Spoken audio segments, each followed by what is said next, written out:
ہم مسلمان ایک دوسرے سے لا تعلقی کا اظہار کر رہے ہیں، ہم ایک دوسرے کی نفرتوں کو دلوں میں لے کے آج ہم زندگیاں گزار رہے ہیں۔ بسم اللہ الرحمن الرحیم۔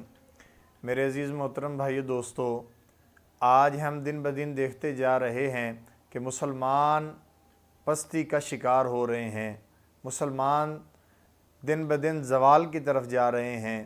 ان کے زوال کی وجہ یہ ہے کہ وہ آپ صلی اللہ علیہ وآلہ وسلم کے مبارک اخلاق سے ناواقف ہیں۔ حضور رحمت دو عالم صلی اللہ علیہ وآلہ وسلم نے جو اخلاق اور جو آپ صلی اللہ علیہ وآلہ وسلم کی تربیت تھی، اس سے آج مسلمان دور ہیں، اور ان کی نا اتفاقی کی وجہ سے آج دنیا کے اندر مسلمانوں کو پستی دیکھنا پڑ رہی ہے، زوال دیکھنا پڑ رہا ہے۔ یہ کسی کی بھی سازش نہیں ہے، یہ میری اور آپ کی سازش ہے کہ ہم حضور رحمت دو عالم صلی اللہ علیہ وآلہ وسلم کے مبارک طریقوں، مبارک اخلاق سے ناواقف ہیں۔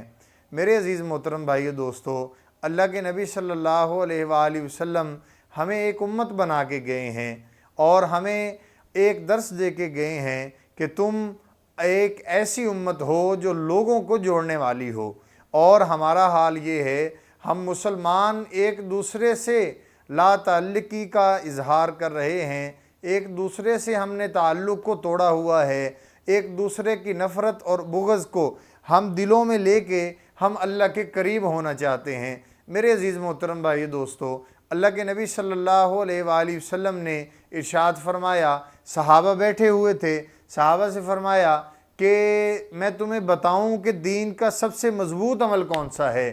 صحابہ نے کہا جی ہاں یا رسول اللہ صلی اللہ علیہ وآلہ وسلم، آپ بتائیے دین کا سب سے مضبوط عمل کون سا ہے؟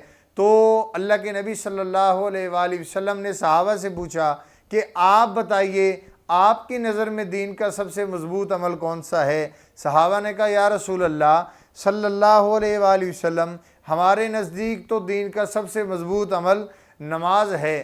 اللہ کے نبی صلی اللہ علیہ وآلہ وسلم نے فرمایا نماز اچھی چیز ہے لیکن دین کا سب سے مضبوط عمل نہیں ہے۔ پھر صحابہ نے پوچھا یا رسول اللہ صلی اللہ علیہ وآلہ وسلم آپ بتائیے۔ فرمایا پھر اللہ کے نبی صلی اللہ علیہ وآلہ وسلم نے میں آپ سے سوال کرتا ہوں دین کا سب سے مضبوط عمل کون سا ہے؟ تو صحابہ نے کہا یا رسول اللہ صلی اللہ علیہ وآلہ وسلم دین کا سب سے مضبوط عمل روزہ ہے۔ تو اللہ کے نبی صلی اللہ علیہ وآلہ وسلم نے فرمایا روزہ ایک اچھا عمل ہے، دین کا سب سے مضبوط عمل نہیں ہے۔ پھر فرمایا کہ بتاؤ دین کا سب سے مضبوط عمل کون سا ہے؟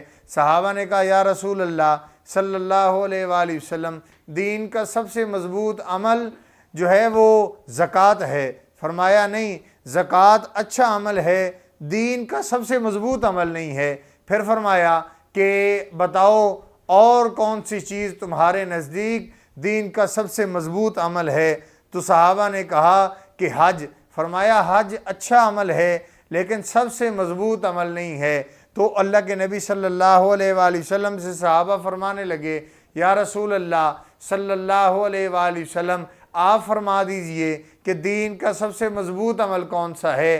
تو اللہ کے نبی صلی اللہ علیہ وآلہ وسلم نے ارشاد فرمایا میرے صحابہ دین کا سب سے مضبوط عمل ایک دوسرے سے اللہ کے لیے محبت کرنا ہے۔ تو میرے عزیز محترم بھائی دوستو، آپ صلی اللہ علیہ وآلہ وسلم تو یہ درس ہمیں دے کے گئے، ایک دوسرے سے محبت کرو، ایک دوسرے سے مل جل کے رہو، ایک دوسرے کو دیکھو، جب مسلمان بھائی کو دیکھو تو خوش ہو جاؤ کہ میرا مسلمان بھائی ہے۔ اور آج ہم دیکھیں ہمارا حال کیا ہے، ہم کس جگہ پہ کھڑے ہیں، ہم کس چیز کو دین کا حصہ بنا گے، ہم نے اختلافات کو بڑھاتے بڑھاتے ہم یہاں تک پہنچ گئے، ہم ایک دوسرے کی نفرتوں کو دلوں میں لے کے آج ہم زندگیاں گزار رہے ہیں۔ میرے عزیز محترم بھائی دوستو، صحابہ بیٹھے ہوئے تھے، ایک شخص گزرا، اللہ کے نبی صلی اللہ علیہ وآلہ وسلم نے ارشاد فرمایا یہ شخص جنتی ہے۔ تو صحابہ بڑے پریشان ہوئے، ایک عام سا شخص ہے، اللہ کے نبی صلی اللہ علیہ وآلہ وسلم نے فرما دیا ہے یہ شخص جنتی ہے۔ تو حضرت علی رضی اللہ تعالیٰ عنہ اسی وقت پیچھے اس کے دوڑنے لگے، اور اس کے گھر تک چلے گئے اور اس سے کہا کہ میں آپ کا مہمان ٹھہرنا چاہتا ہوں۔ تو اس وقت مہمان نوازی کا دور ہوتا تھا، تو انہوں نے حضرت علی رضی اللہ تعالیٰ عنہ کو اپنے ہاں مہمان ٹھہرا لیا۔ تو حضرت علی رضی اللہ تعالیٰ عنہ دیکھ رہے ہیں جس طرح حضرت علی رضی اللہ تعالیٰ عنہ نماز پڑھتے ہیں وہ بھی نماز پڑھتے ہیں، جس طرح آپ صلی اللہ علیہ وآلہ وسلم کے سارے صحابہ نماز اور اعمال کرتے ہیں وہ بھی اسی طرح کرتے ہیں۔ پھر اس بات کی وجہ سے صحابہ نے فرمایا کہ حضرت علی رضی اللہ تعالیٰ عنہ نے دیکھنا چاہا کہ یہ کون سا عمل ہے جو یہ کرتا ہے جس کی وجہ سے جنتی کہا گیا ہے۔ علی رضی اللہ تعالیٰ عنہ لیٹ گئے، رات ہو گئی، وہ صحابی صبح جو ہے وہ تہجد میں بھی نہ اٹھا۔ تو حضرت علی رضی اللہ تعالیٰ عنہ دل میں سوچنے لگے کہ یہ شخص تہجد میں نہیں اٹھتا، اللہ کے نبی صلی اللہ علیہ وآلہ وسلم نے جو ہے وہ اس کو جنتی ہونے کا ٹائٹل دیا ہے، تو ہم تو تہجد پڑھنے والے ہیں، لیکن آپ صلی اللہ علیہ وآلہ وسلم نے ان کا کون سا ایسا خاص عمل ہے جس کی وجہ سے فرمایا ہے کہ یہ جنتی ہیں؟ تو حضرت علی رضی اللہ تعالیٰ عنہ نے اس شخص سے پوچھا، اے شخص، تیرا کون سا ایسا عمل ہے جس کی وجہ سے تجھے آپ صلی اللہ علیہ وآلہ وسلم نے جنتی کہا ہے؟ تو اس نے کہا کہ میں جب سوتا ہوں تو سب لوگوں کو معاف کر کے سوتا ہوں، یہ میرا عمل اللہ کے ہاں قابل قبول ہے۔ تو آپ صلی اللہ علیہ وآلہ وسلم کی مبارک احادیث سنانے کا مقصد یہ ہے کہ ہم سب اس پہ عمل کرنے والے بن جائیں اور لوگوں کو اللہ کی رضا کے لیے معاف کرنا سیکھیں، اور اللہ کی رضا کے لیے سب کو رات کو معاف کر کے سوئیں، پھر اللہ ہمارے دل کو دھو دے گا اور ہماری جو ہے پریشانیاں بھی اللہ جل شانہ ان اخلاق کی برکت سے حل فرما دے گا۔ اللہ سے دعا ہے اللہ پاک مجھے آپ کو عمل کرنے کی توفیق نصیب فرمائے۔